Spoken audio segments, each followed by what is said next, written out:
Con mi guitarra en la mano voy a cantar el corrido de un general afamado por todos, muy conocido.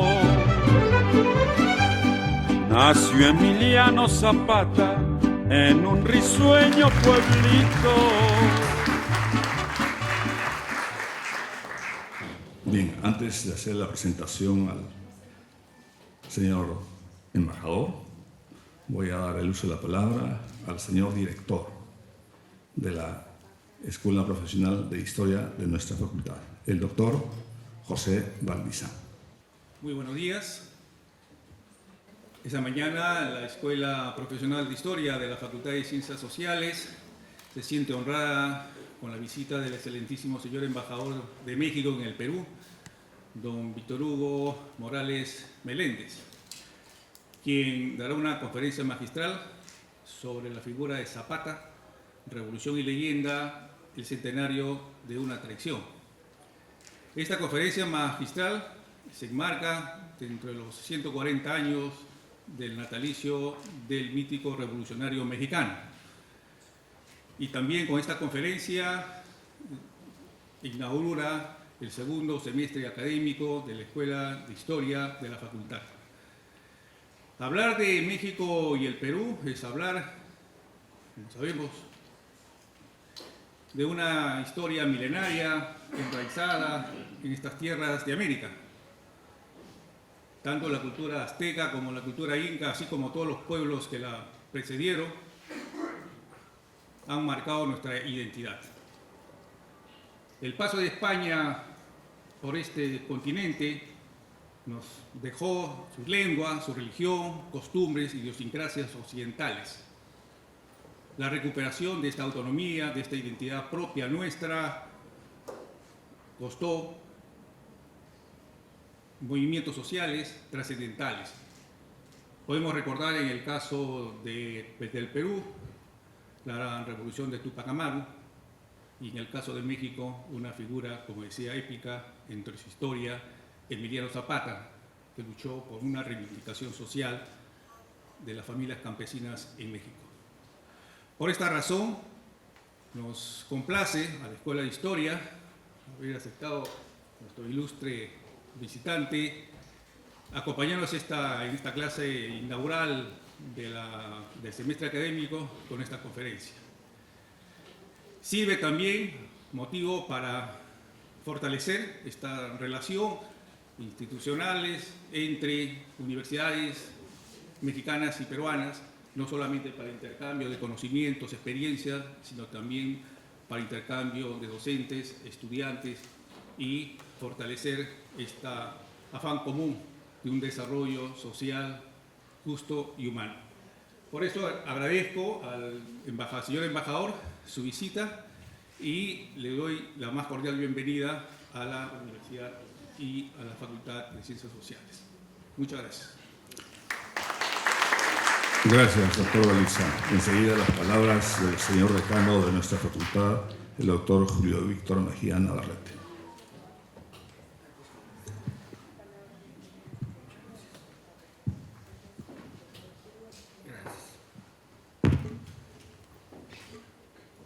Buenos días, señor embajador,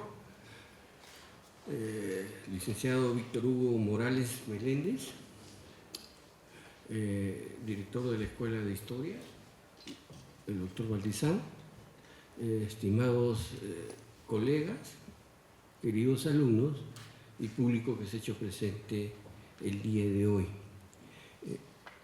Para mí es un honor presentar esta conferencia que lo va a disertar el embajador de México. Y es un honor porque creemos que somos pueblos muy semejantes, como les decía cuando lo invité a pasar al decanato. Somos países de una misma cultura, nuestra cultura de América. También les decía que si algo tuvo la conquista, por lo menos en mi punto de vista, más importante fue romper una unidad entre el conocimiento y la vida social. Nuestras culturas observaban, estudiaban el mundo y lo aplicaban a la vida social. Ruchay lo ha demostrado eso para el caso de Caral hace 5.000 años, ¿cierto? Donde se han encontrado incluso maquetas. Entonces había una unidad entre el conocimiento y la vida social. Eso se rompió y por eso nos empobrecimos. Bueno, creo que estamos en un nuevo momento histórico donde hay que reconstruir esta unidad entre el conocimiento y la vida social. Eso tiene que ser reconstruido y ahí es donde creo la labor nuestra como universidad y la labor de los centros académicos de México creo que pueden contribuir a este proceso. Es una nueva etapa, creo, pero esa etapa supone pues que nosotros tengamos un pensamiento propio, un pensamiento que sirva a la vida social, como lo era desde hace 5.000 años. Justo le decía al señor embajador, en culturas como la nuestra de 5.000 años, 400 o 500 años no son nada, ¿cierto? Creo que es momento de restituir esto que es milenario, esta unidad entre ahora que se llama ciencia y la vida social. Creo que eso hará que nuestros pueblos encuentren la senda del desarrollo, del progreso. Bueno, desde la universidad queremos eso, restituir ese vínculo entre conocimiento y vida social. Eso nos lleva a pensar la posibilidad de establecer un conjunto de colaboraciones entre México y Perú. Creo que esta primera conferencia, como se ha señalado acá, quizás puede ser el inicio de un nuevo proceso. Y así que le agradezco al señor embajador, en primer lugar su presencia aquí en la Facultad de Ciencias Sociales de la Universidad Nacional Mayor de San Marcos, pero también, con todo respeto, queremos mirar las posibilidades de futuro, de iniciar una colaboración académica entre nuestra universidad y todos los centros que puedan involucrarse desde México. Así que, señor embajador, bienvenido a esta casa. Muchas gracias. Bien, ahora me toca ofrecerles una brevísima semblanza respecto a nuestro ilustre visitante, el doctor licenciado Víctor Hugo Morales Meléndez, embajador de México. Es diplomático de carrera desde 1988. A partir del 16 de junio se desempeña como embajador de México ante la República del Perú. En el ámbito de la Administración Pública Federal, ha fungido como coordinador general de la Secretaría de Gobernación, director general de Asuntos Internacionales en la Secretaría de Agricultura y director técnico del Servicio Exterior Mexicano en la Cancillería Mexicana. Posee una amplia experiencia diplomática. De marzo de 2016 a junio de 2019 se desempeñó como director general para temas de América del Sur. De 2012 a 2015 fungió como embajador ante la República de Honduras. De 2007 y hasta diciembre de 2011 se desempeñó como jefe de misión adjunto ante la Unión Europea y jefe de Cancillería de la Embajada de México ante el Reino de Bélgica y el Gran Ducado de Luxemburgo. De 2007 a 2009 fungió como representante permanente alterno ante el Consejo de Europa. De 2005 a 2007 fue jefe de Cancillería de la Embajada de México en Italia. En tanto que del 2002 al 2005 desempeñó el cargo de representante permanente alterno ante los organismos de las Naciones Unidas con sede en Roma. Asimismo, de 1993 a 1995 fungió como jefe de la sección política de la Embajada de México en Portugal. Obtuvo el máster de Geopolítica y Seguridad Global por la Universidad de Roma La Sapienza y es egresado de la licenciatura en Relaciones Internacionales de la Universidad Nacional Autónoma de México. Ha sido profesor de asignatura de Problemas de Representación Política en América Latina en la Facultad de Ciencia Política de la UNAM, de Relaciones de México con América Latina y Derecho Diplomático y Consular en la Universidad del Valle de México y en la Universidad de las Américas, además de compartir un gran número de conferencias de diversas instituciones, entre ellas la Fundación Carolina de España. Y por lo tanto, un nuevo aplauso y caluroso a nuestro visitante ilustre. Doctor Julio Mejía, decano de la Facultad de Ciencias Sociales, el doctor José Valdizán, director de la Escuela Profesional de Historia. Gracias a todas y a todos ustedes por su asistencia e interés para conocer más sobre la vida y la trayectoria y sobre todo el legado de Emiliano Zapata Salazar. Para el embajador de México, créanmelo, es un privilegio dirigirme a todos ustedes en esta universidad de tradición, de prestigio y de altos estándares docentes y de investigación. Estamos celebrando, estamos recordando más bien, estamos conmemorando el centenario de una traición, el centenario del asesinato de Emiliano Zapata. Revolución es una palabra que identifica la historia de México. Es un vocablo que define el devenir del pueblo mexicano. Es una expresión que moldea la identidad nacional de México. La Revolución Mexicana de 1910 es un acontecimiento que cimbró el mundo entero, que antecedió a las grandes revoluciones, a la rusa, a la china y a la cubana. Es también el suceso que colocó a México en el contexto latinoamericano como el país de vanguardia en materia de derechos sociales. Fueron 10 años de una cruenta guerra civil, con más de 2 millones de muertos en un país que entonces tenía 15 millones de habitantes, seguida de 2 décadas de reacomodos y luchas sangrientas por el poder que a largo plazo derivaron en una convivencia que ha evitado desde entonces cualquier posibilidad de interrupción militar en el ejercicio gubernamental en México. El movimiento revolucionario inició en una demanda de una reivindicación puramente política desde las élites, la no reelección y la validez efectiva del sufragio, es decir, del voto, a la que se agregaron en el camino las reivindicaciones sociales y populares. Una revolución inconclusa, una revolución interrumpida, se le ha calificado de muchas maneras. Lo cierto es que hubo un México previo y existe un México posterior a la irrupción violenta contra el ejercicio personalista continuado del poder. Este año, como les decía, conmemoramos en México el centenario del asesinato de Emiliano Zapata.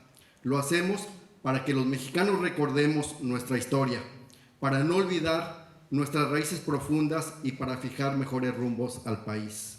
Y todo esto queremos compartirlo con el mundo, y es por ello que estoy aquí en la Universidad de San Marcos, esta casa peruana del conocimiento. Zapata es un legendario de la Revolución Mexicana, pero también es hasta nuestros días una leyenda popular. Bandido para los gobiernos durante los años de su lucha, héroe para los campesinos y para los gobiernos post-revolucionarios, y antihéroe iconográfico para gran parte del imaginario colectivo que lo ha convertido en un personaje universal. La lucha de Zapata fue reflejo de la perseverante batalla de los pueblos indígenas y de los campesinos por su tierra y por la justicia. Fue quien le imprimió un profundo sentido social a la Revolución Mexicana. Zapata continúa siendo el símbolo del agrarismo mexicano. La historia oficial señala que la Revolución Mexicana inicia el 20 de noviembre de 1910, conforme al Plan de San Luis Potosí proclamado por Francisco I. Madero, un terrateniente, un hombre de las élites, a favor de la no reelección del octogenario dictador Porfirio Díaz, que ya tenía 3 décadas en el poder, y el establecimiento de un régimen democrático, pero sin cambiar estructuras sociales ni estructuras económicas. En cambio, Zapata concibió y dirigió el movimiento social, decía yo, más profundo en la revolución. Su lucha puede rastrearse incluso antes de 1910. Zapata nació en Anenecuilco, una pequeña población que no contaba con más de 400 habitantes, ubicada en el municipio de Ayala, en el estado de Morelos. Nació el 8 de agosto de 1879, es decir, recién acabamos de celebrar, eso sí, el 140 aniversario del nacimiento de Emiliano Zapata. En una familia de 10 hijos, él fue el noveno. Realizó escasos estudios primarios. Quería yo mostrarles, previamente a este mapa, hay un mapa de México. Esta es la República Mexicana, esto es México. En el centro dice Ciudad de México en color azul. Esa es lo que ahora llamamos Ciudad de México. Hasta hace un año lo llamábamos Distrito Federal, dentro del cual estaba la Ciudad de México. Pero en fin, esa es la capital del país. Ese es México, la República Mexicana. Y justo en el sur hay un pequeño casi circulito en verde. Ese es el estado de Morelos, ustedes lo saben. La República Mexicana es una república federal, está compuesta por estados. Cada uno de estos, y si nos regresamos, ¿quién está manejando esto? ¿No? Si nos regresamos, bueno, esta es la República Mexicana. Estos son los estados que lo conforman. En el norte pueden ver estados tan representativos y además los más grandes en términos territoriales, ¿no? Está Sonora, Chihuahua, Coahuila, que por ahí diremos algo, Durango, de donde era Pancho Villa, ¿no? Ese es el norte de México. El centro, la parte más cultural, la parte donde más estuvo asentada el virreinato de la Nueva España, ¿no? Está la Ciudad de México, Morelos, el Estado de México, donde dice México es el Estado de México, diferente, a veces cuesta trabajo desde fuera verlo, pero existe un país México, un Estado México y una Ciudad México. En fin, así somos los mexicanos, pero así está el asunto. Está Puebla, Guerrero, Oaxaca, Chiapas. Guerrero, Oaxaca, Chiapas son los estados más con mayor retraso económico en México. Los más dinámicos, los más prósperos son justamente en el norte. Y aquí estaba, y aquí fue la lucha de Zapata, en el estado de Morelos. En ese pequeño punto verde es donde básicamente referiré la conferencia, porque es el epicentro justamente de la actividad de Emiliano Zapata. Así que ahora si pasamos a la siguiente, eso pequeñito que veía es justamente esto. Este es el estado de Morelos. En azul está el municipio de Ayala. En el municipio de Ayala, ahí nació Zapata, en Anenecuilco. El punto rojo está muy pegado a otro municipio llamado Cuautla. Y en el punto azul, hasta abajo de Ayala, está Chinameca, que también lo vamos a ver, es donde muere Zapata. Es decir, nace y muere en el mismo municipio. Y en verde está Tlaltizapán, que es donde era el centro de operaciones principal de Emiliano Zapata, donde estaba el cuartel general del Ejército del Sur. Entonces, para que tengamos una idea de las dimensiones, realmente era un territorio muy pequeño, sigue siendo el estado de Morelos, donde es la lucha de Zapata, pero no solo eso, sino que también corrige a los estados circunvecinos. Pero en fin, quería yo mostrarles el mapa para que tengan una idea de lo que estaremos diciendo en estos minutos. Les decía yo que Zapata realizó escasos estudios primarios. En la historiografía y en la construcción de la leyenda sobre Zapata se cita recurrentemente una anécdota. A los 8 años, en 1887, presenció la invasión de las tierras de su pueblo por parte de un hacendado local, es decir, de un propietario de un fundo, Manuel Mendoza, y viendo la impotencia de don Gabriel Zapata, su padre, el pequeño Emiliano Zapata le inquirió: ¿por qué llora? Porque nos quitan la tierra. ¿Quiénes? Los amos. ¿Y por qué no pelean contra ellos? Porque son poderosos. Pues cuando yo sea grande, haré que las devuelvan. Se dice que este hecho moldeó su carácter y le dio sentido a su vida y a su lucha. Es, repito, una anécdota que no tiene una base realmente documentada, pero que se repite muy frecuentemente en la historiografía. Zapata, puede observarse en las fotografías que estamos mirando, no era un hombre que viviera en la miseria. Trabajaba sus escasas tierras, era además aparcero y se dedicaba a la compra, doma y venta de caballos. Reivindicó siempre un porte de charro, lo que lo ha convertido en una figura iconográfica.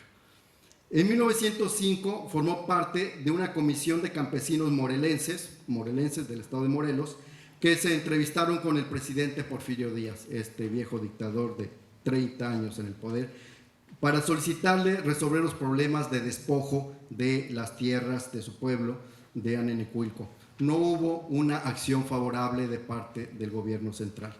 En 1909, es decir, un año antes del inicio formal de la Revolución Mexicana, en el estado de Morelos, ese pequeño y productivo vergel asentado en el sur de la Ciudad de México, de no más de 5,000 kilómetros cuadrados, los hacendados impusieron ese año, con la ayuda del gobierno nacional, a uno de ellos en el gobierno estatal, quien decretó una nueva ley de bienes raíces a favor de los propietarios hacendados y en perjuicio de las comunidades campesinas. En varias partes del estado había desde hacía años una gran frustración por la gradual pérdida de tierras, y el pequeño poblado de Anenecuilco no era la excepción. Por ello, el Consejo Regente de Ancianos convocó a una asamblea para elegir a un nuevo dirigente del pueblo. Zapata entonces tenía 30 años y fue elegido para ello el 12 de septiembre de 1909, como resultado de su participación constante en los últimos años en la defensa de su pueblo contra el apoderamiento gradual de las tierras para la siembra extensiva de la caña de azúcar por parte de los hacendados. Ya a mediados de 1910, junto con los hombres de su pueblo, Zapata ocupa las tierras de Anenecuilco que les habían sido arrebatadas. La lucha contra los hacendados comenzaba, lo que nunca le fue perdonado por parte justamente de los poderes locales. Este hecho y esta lucha difícilmente hubieran trascendido sin la fuerza nacional que imprimió el llamado de Francisco I. Madero para derrocar al dictador Díaz, cuyo plan de lucha, cuya proclama es el llamado Plan de San Luis Potosí, que incluía en su artículo 3 la restitución de tierras, y para ello, para los zapatistas, esto era muy importante. Una vez estallada la revolución maderista, propiamente la Revolución Mexicana, la del 20 de noviembre, Zapata envía a un representante que se presenta ante Madero para sumar su reivindicación campesina del sur al movimiento esencialmente político que estaba gestando en el norte del país. La revolución se desencadena frenéticamente, el tiempo parece acelerarse y los acontecimientos rebasan incluso a los protagonistas. En poco tiempo, Zapata se convierte en el dirigente de la Revolución del Sur. Unos lo siguen porque representa la reivindicación de la lucha indígena contra la dominación social, económica y política de los blancos. Recordemos que en México, como en muchos, son los criollos los que hacen la independencia, ¿no? Y son los que al final se quedan y permanecen en el poder. Otros por un deseo de justicia y mayor libertad, y los más por salir de la pobreza. Zapata era ya un líder y tenía un ejército, el Ejército Libertador del Sur. La revolución, por tanto, estaba en marcha y Zapata se alzaba como una figura incontestable para las huestes campesinas del sur.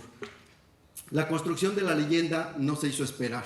Desde los primeros años, en los corridos, esa especie de poesía popular musicalizada muy mexicana, se mitifica la figura de Zapata. Leo una como ejemplo. Llegó el terrible Zapata, con justicia y razón, habló con imperio, vengan con un hacha y tiren este portón. Tembló la tierra ese día, Zapata entró. Los juntó toditos y les dio las 11, e hincados frente a una peña, besen esta cruz y toquen clarines de bronce, y griten, que muera España. Viva el general Zapata, viva su fe y su opinión, porque se han propuesto morir por la patria como yo por la nación. Es decir, se va creando esta especie de leyenda y de iconografía desde muy del inicio de la revolución, con medios, con mecanismos muy propios de la época y particularmente en México, que es el corrido de la Revolución Mexicana. Ante la expansión de la lucha revolucionaria por todo el territorio mexicano, con un líder nacional incontestable, que es Francisco I. Madero, el viejo dictador decide huir del país en el mes de mayo de 1911, es decir, escasos 6 meses después de haber iniciado el conflicto. La revolución había triunfado en escasos 6 meses.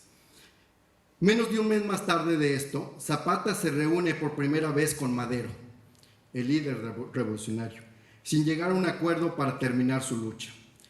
¿Por qué? Porque Madero no había cumplido el artículo 3º de su plan de lucha, el plan de San Luis Potosí, que señalaba que se devolverían las tierras. En un segundo encuentro, en el que éste le pide a Zapata el licenciamiento de su tropa, el sureño responde, y de esto también hay mucha historia escrita. Mire, señor Madero, si yo, aprovechándome de que estoy armado, le quito su reloj y me lo guardo, y andando el tiempo nos llegamos a encontrar los dos armados con igual fuerza, ¿tendría derecho a exigirme su devolución? Madero responde, sin duda, incluso le pediría una indemnización. Pues eso justamente es lo que ha pasado en el estado de Morelos, argumentó Zapata, en donde unos cuantos hacendados se han apoderado por la fuerza de las tierras de los pueblos. Mis soldados me exigen, diga a usted, con todo respeto, que desean se proceda, desde luego, a la restitución de las tierras. El lanzamiento zapatista no cede, la prensa nacional lo tilda de bandido, el gobierno interino se niega al retiro de las tropas del estado de Morelos, los zapatistas estiman que la revolución se quedó sin cumplirles. Se da un tercer encuentro entre Zapata y Madero, antes de que éste asuma la presidencia, sin éxito, solo una vaga promesa del norteño. Le dice Madero, aprecio debidamente los servicios que usted prestó a la revolución, cuando llegue al poder le aseguro que le recompensaré sus servicios. Ya en la presidencia, Madero plantea a Zapata su rendición a discreción y que abandone el país. Le argumenta, su actitud de rebeldía está perjudicando a mi gobierno. Tengamos presente, por otro lado, que Madero había logrado ya lo que se había planteado, su llegada al poder mediante el sufragio efectivo, pero sin cambiar las estructuras de poder económico ni las relaciones sociales de una nación profundamente desigual. Para Zapata, esta actitud es una traición. El desencuentro final es ineludible. Poco después, Zapata escribe, yo, como no soy político, no entiendo de esos triunfos a medias, de esos triunfos en que los derrotados son los que ganan, de esos triunfos en que, como en mi caso, se me ofrece, se me exige, dizque después de una triunfante revolución salga no solo de mi estado, sino también de mi patria. La revolución política y la revolución social se separan, signos de que la lucha por el poder, de una parte, y las reivindicaciones sociales por la otra, auguraban años de confrontación bélica, justamente como sería. La Revolución Mexicana triunfante en escasos 6 meses se prolongaría su lucha en una cruenta guerra civil durante difíciles y sangrientos 10 años. Zapata repetirá persistentemente, perdono al que mata o al que roba, porque quizás lo hagan por necesidad, pero al traidor no lo perdono. Los ataques a Zapata y al zapatismo se profundizan desde el poder político y económico. Es un bandido, se repetía incesantemente. Triunfante la revolución, no son más que revoltosos fuera de la ley. El zapatismo concebía su mundo y su lucha de otra manera. Se sentían traicionados sin que se hiciera efectiva la promesa del plan de San Luis Potosí, la restitución de las tierras a los campesinos. Zapata no estaba solo. Ya desde su levantamiento se habían sumado intelectuales a su movimiento. Manuel Palafox, Otilio Montaño, Antonio Díaz Otuigama, Octavio Paz Solórzano, Gildardo Magaña, conscientes de que se requería un posicionamiento programático que les sacudiera el estigma de ser bandidos. El 28 de noviembre de 1911, el zapatismo se hace de una bandera política y programática, el llamado Plan de Ayala. Les decía, él es del municipio de Ayala, por eso el plan se llama Plan de Ayala. Sin extremismos y sin fanatismos, centra su reivindicación en los siguientes artículos. Gracias.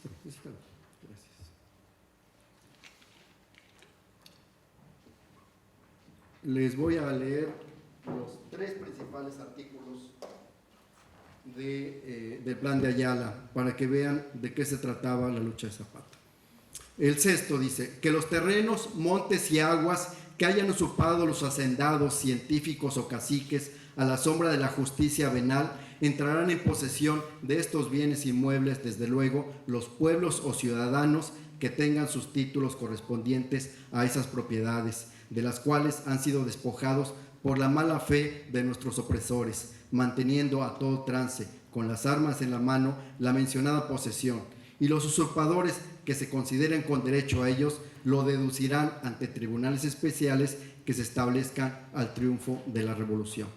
En el artículo 7 del Plan de Ayala se dice: en virtud de que la inmensa mayoría de los pueblos y ciudadanos mexicanos no son más dueños del terreno que pisan, sin poder mejorar su condición social, ni poder dedicarse a la industria o a la agricultura, por estar monopolizados en unas cuantas manos las tierras, los montes y las aguas, por esta causa se expropiarán previa indemnización de la tercera parte de estos monopolios a los poderosos propietarios de ellos, a fin de que los pueblos y ciudadanos de México obtengan ejidos, colonias, fundos legales para pueblos o campos de sembradura o de labor, y se mejore en todo y para todo la falta de prosperidad y bienestar de los mexicanos. El último de los artículos que les leeré es el 8. Los hacendados, científicos o caciques que se opongan directa o indirectamente al presente plan, se nacionalizarán sus bienes, y las 2/3 partes que a ellos les correspondan se destinarán para indemnizaciones de guerra, pensiones de viudez y huérfanos de las víctimas que sucumban en la lucha del presente plan. Como pueden ustedes observar, dicho documento reivindicaba al zapatismo como un movimiento de carácter social y político, y lo separaba de la idea existente de ser una agrupación de bandidos, y obligaba al gobierno a cambiar de táctica. Pero paradójicamente el movimiento entra en un impasse que solo es superado por la caída del presidente Madero en manos de otro traidor, Victoriano Huerta, quien de la mano del embajador de los Estados Unidos de América depone a un presidente democráticamente electo y restaura el terror y la tiranía. La confrontación, es decir, a Madero se le acusaba de no haber cumplido el artículo 3 y de ser un ineficaz gobernante, pero era un gobernante democrático y un gobernante que creía al menos en la democracia formal. Sin embargo, Huerta era otro tipo de gobernante, además traído de la mano del embajador de los Estados Unidos en México. La confrontación del nuevo gobierno contra el zapatismo es profundamente cruel. La consigna es la restitución del orden en todo el territorio nacional. El asesinato de Madero genera una subsecuente ola revolucionaria. Huerta, el usurpador apoyado desde Washington, no tiene tregua, y poco a poco se posicionan los revolucionarios en el norte, particularmente Pancho Villa y Álvaro Obregón derrotan a las fuerzas gubernamentales, y en el sur Zapata toma Chilpancingo, que es la capital del estado de Guerrero, la que da justo hacia Acapulco, y las principales localidades del estado de Morelos. Zapata se mantiene en su posición, no busca ni pretende hacerse del poder, ni adentrarse al terreno de la política nacional. Lo suyo es una reivindicación agraria a favor de las comunidades campesinas, que impactaron la conciencia del país y que visibilizaron a los pueblos indígenas y campesinos del sur de México. A los gobiernos posteriores al régimen de Huerta y de la invasión estadounidense de 1914, es decir, Estados Unidos no solo impuso un gobernante, sino también en el 14 invadió México. También les incomodó la persistencia de la lucha zapatista. La combatieron en el campo de batalla para aniquilarlo, pero también en el plano político y jurídico para constreñirlo. Para el zapatismo, el objetivo de su levantamiento continuaba siendo esencialmente el mismo: la restitución de las tierras a los pueblos originarios. Sin embargo, los golpes contra el zapatismo se sucedieron y lo debilitaron. El nuevo presidente de México, Venustiano Carranza, otro norteño, otro que venía desde el norte para hacer la revolución, que con un discurso nacionalista y una sólida visión de Estado y del uso del poder se había posicionado ante el intervencionismo estadounidense, consideraba de alto riesgo la permanencia de un grupo reivindicatorio como era el zapatismo, que de recomponer su lucha podría poner en jaque al constitucionalismo que representaba el propio Carranza. Así como su aliado Obregón, había derrotado y sacado de la lucha a Pancho Villa, Carranza requería para la estabilidad de su gobierno el aniquilamiento del zapatismo, que, estando tan personalizado en su líder, dicho requerimiento pasaba por su aniquilación física. Desde agosto de 1915, al mando del general Pablo González, el carrancismo, es decir, Carranza, el presidente, el que hace la actual Constitución Política de México, que la dirige, pues, arreció su ofensiva contra Zapata con una táctica de arrasamiento y quema, logró replegar a los sureños, que se vieron obligados a emprender una guerra de guerrillas. No sería sino hasta octubre de 1916 que el zapatismo vuelve a la ofensiva y establece en Tlaltizapán el centro de consulta para la propaganda y la unificación revolucionaria. Para principios de 1917 habían recuperado parte del territorio perdido, pero con una fuerte fractura interna cada vez más difícil. Era más difícil convencer a sus aliados y a las tropas que la lucha debía continuar, cuando el gobierno nacional ya había decretado en 1915 una ley agraria y en febrero de 1917 una nueva constitución de corte social. Es decir, les comentaba, el gobierno mismo había hecho también labor política y jurídica para construir los objetivos del zapatismo.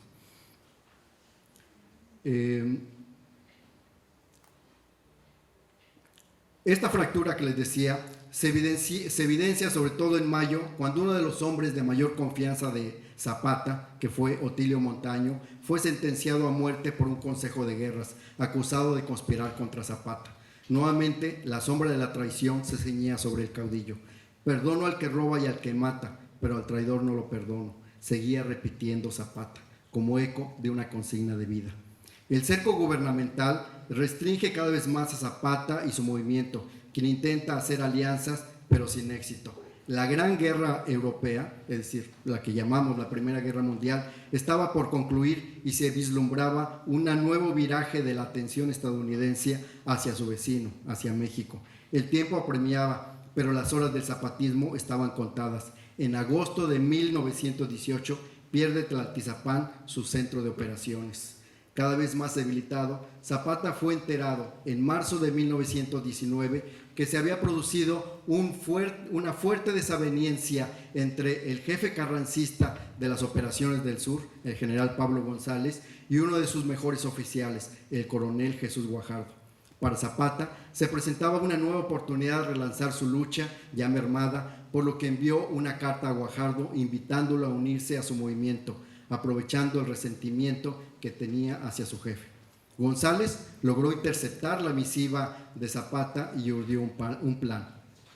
Ofreció a Guajardo todo su apoyo si fingía ante Zapata un acercamiento, con el fin de tenderle una celada.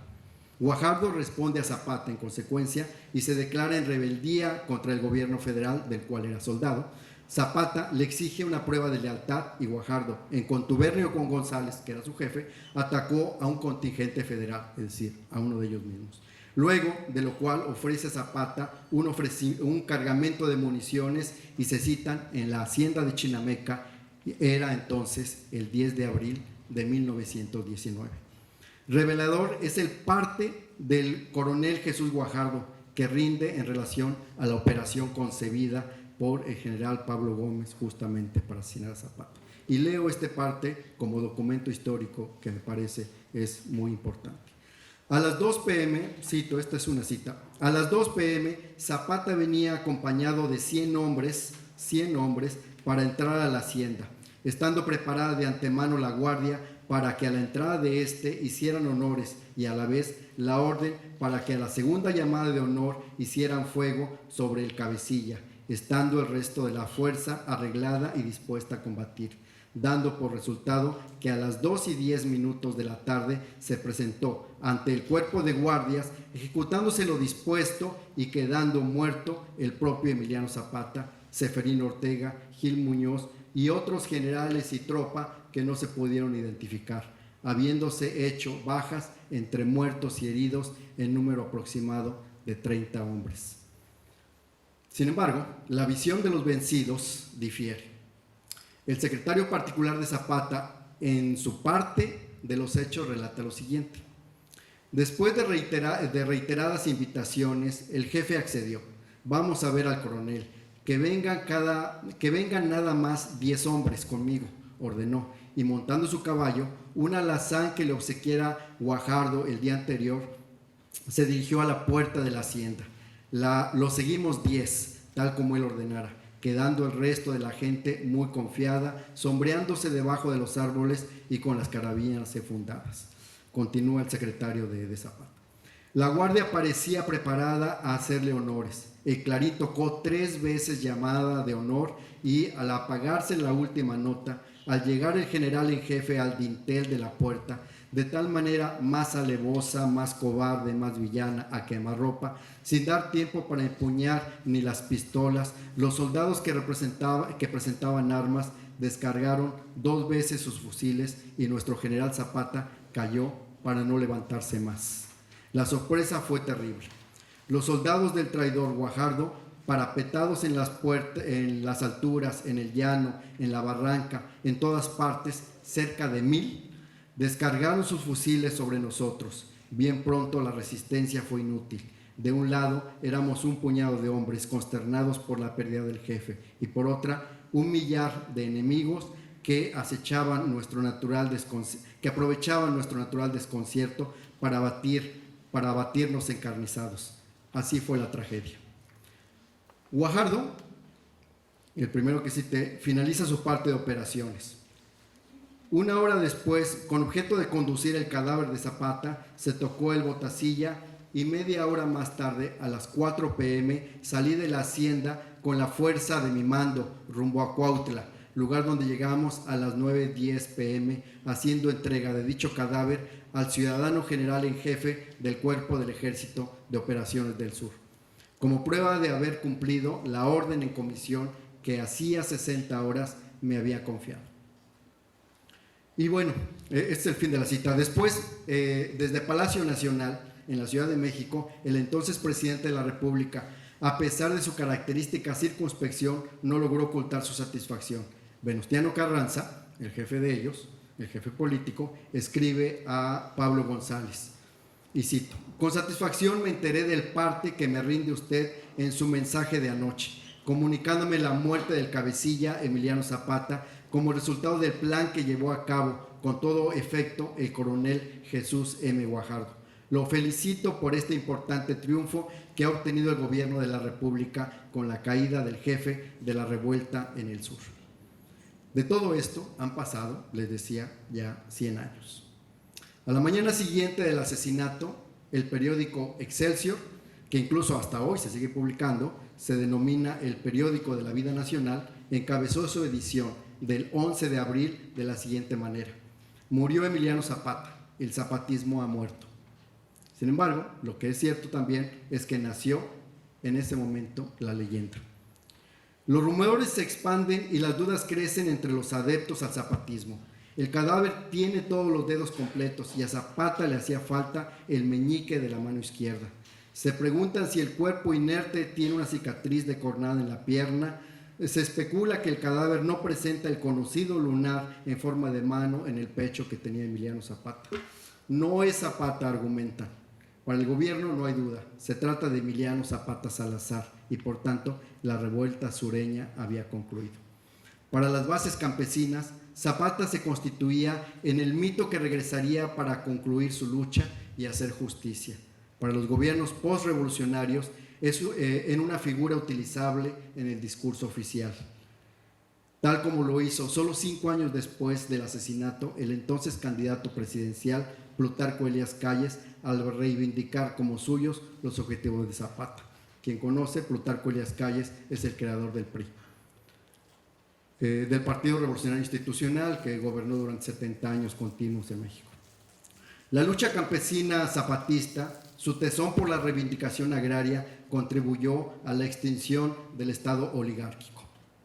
Condicionó la redacción de la Constitución Política de 1917 y sentó las bases para la reconfiguración del campo mexicano. En suma, el zapatismo triunfó perdiendo.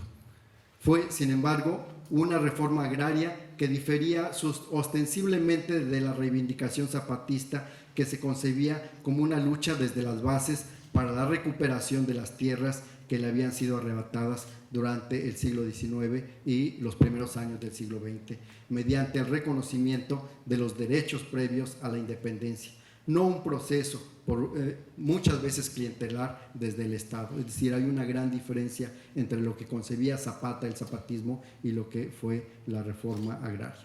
La ley agraria del 6 de enero de 1915 y particularmente el artículo 27 de la Constitución Política Mexicana del 17 reflejan la necesidad desde el gobierno central de reivindicar las aspiraciones zapatistas.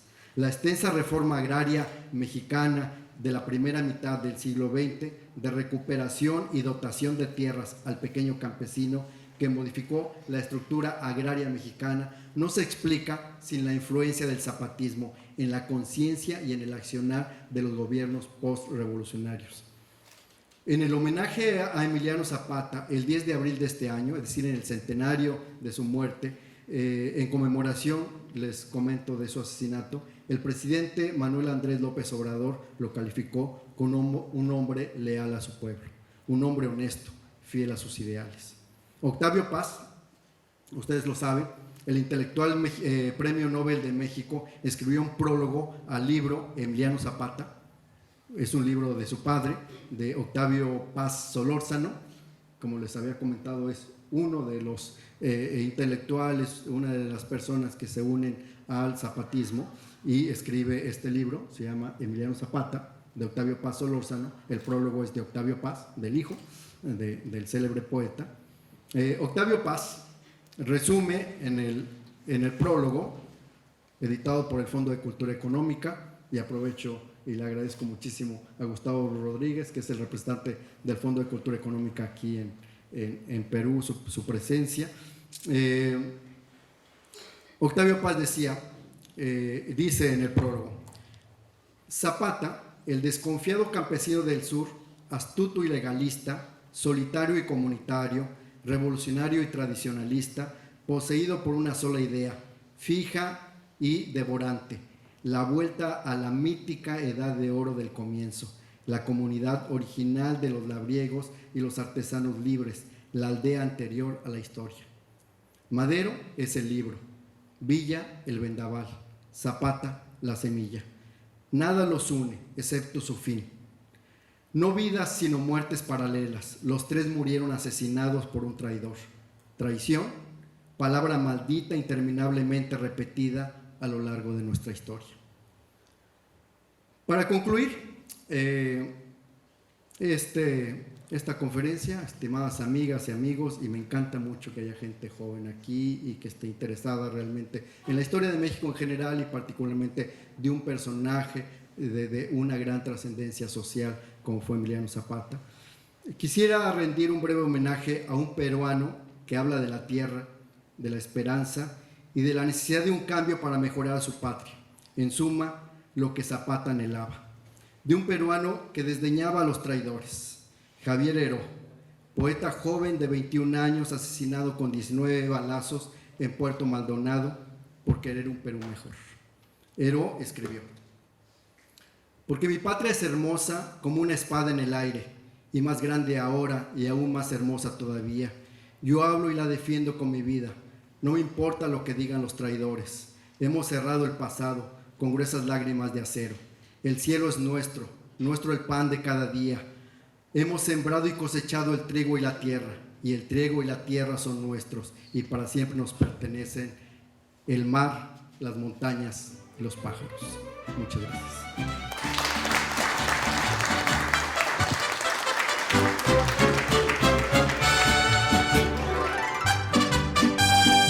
Con mi guitarra en la mano voy a cantar el corrido de un general afamado por